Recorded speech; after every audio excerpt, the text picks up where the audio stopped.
అలా ఫోటో తీసుకుని అయిపోతుంది.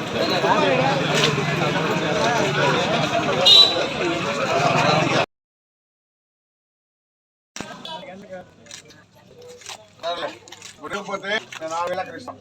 అర్థమైందా? వాడికి డబ్బులు ఇప్పుడు. ఏం పేరా? చంగమ్మ, పడవల చంగమ్మ. ఈరోజు రాష్ట్ర ప్రభుత్వం క్లియర్గా ఇచ్చింది. ఈనాడు పేపర్ కానీ, ఆంధ్రజ్యోతిలో పేపర్ కానీ, ఏ దినపత్రిక అయినా చూడాలి, ప్రతి ఒక్కరు తెలుసుకోవాలి.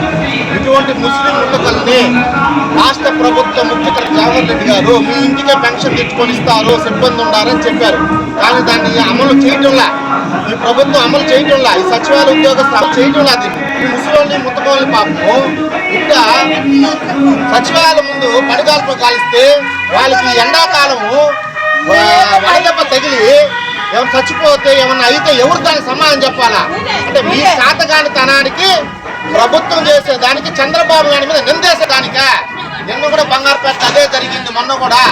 కాబట్టి దయ ఉంచి ముస్లిం ముద్దగలకంతా ఇంటికాడికి ఇవ్వాలా. ఎందుకంటే సచివాలయ సిబ్బంది 11 నుంచి 12 మంది ఉన్నారు. ఒక్కొక్క సచివాలయంలో 650 పెన్షన్లు ఉన్నాయి. ఒక ఉద్యోగి కనీసం 56 మందికి ఇస్తే వాళ్ళ ఇళ్ళకి పోయి ఇవ్వచ్చు. ఇదే చంద్రబాబు నాయుడు స్పష్టంగా చెప్పాడు, ఎవరి ఇళ్ళకి పోయి వాళ్ళకి ఇవ్వండి పెన్షన్ విధానానికి మేము వ్యతిరేకం కాదు. ఉన్నారు సిబ్బంది, మున్సిపాలిటీలో సెక్రటరీలు ఉన్నారు, బిల్ కలెక్టర్లు ఉన్నారు, అందరూ ఉన్నారు. ఉపయోగించి వాళ్ళని చేర్చి ప్రజలు వడదెబ్బకు గురి కానికుండా చేయాల్సిన బాధ్యత ఈరోజు రాష్ట్ర ప్రభుత్వం ఉందని ఈరోజు తెలుగుదేశం పార్టీ డిమాండ్ చేస్తాం.